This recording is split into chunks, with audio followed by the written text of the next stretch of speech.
এই মাদ্রাসাকে পুনর্জীবিত করার জন্য পাগড়ি আছে, পাঞ্জাবি আছে, লম্বা নামাজ পড়ে না, এই মাদ্রাসার অবস্থা হয়েছে, এই মাদ্রাসার অবস্থা হয়েছে।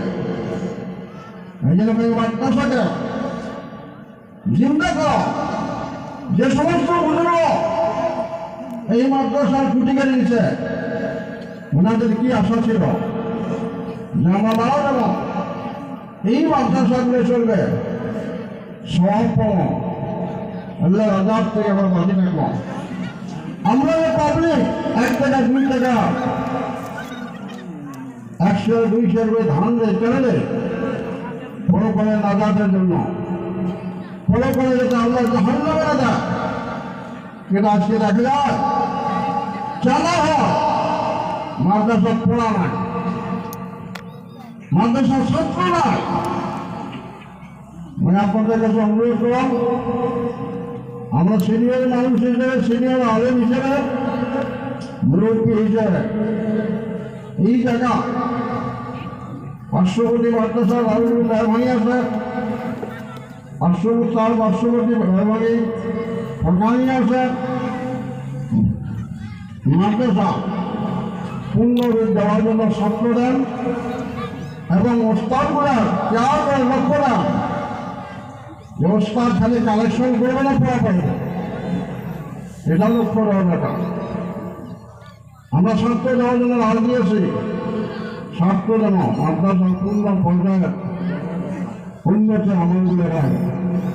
কথাটা অনেকের ভালো লাগবে, অনেকগুলো বেড়া লাগবে, টিচার মিটার আসলে মানুষ ঠিক হয় না, টিচার মিটার আসলে মানুষ ঠিক হয় না। কেন মাদ্রাসা অবস্থায় লোকাল মাদ্রাসা কেন বানিয়েছে? ছেড়ে নেই মাদ্রাসা, কেন আছে ছেড়ে নাই?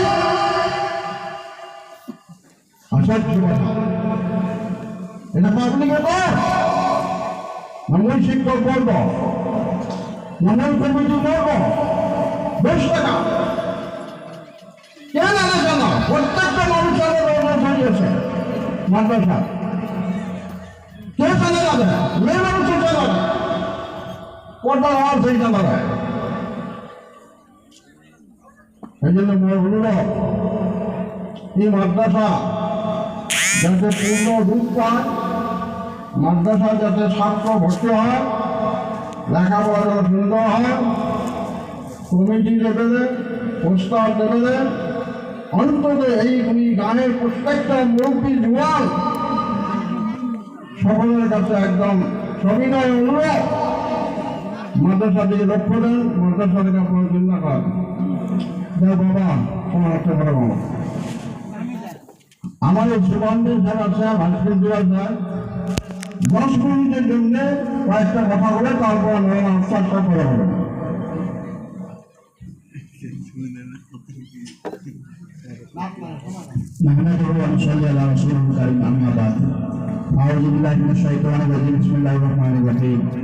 উপস্থিত আজকের এই জলসার সভাপতি সমাজ প্রমুখে এখানে অঞ্চলের আলেম ওলামা, বুঝিবান্ধি, মুরব্বি ইকরাম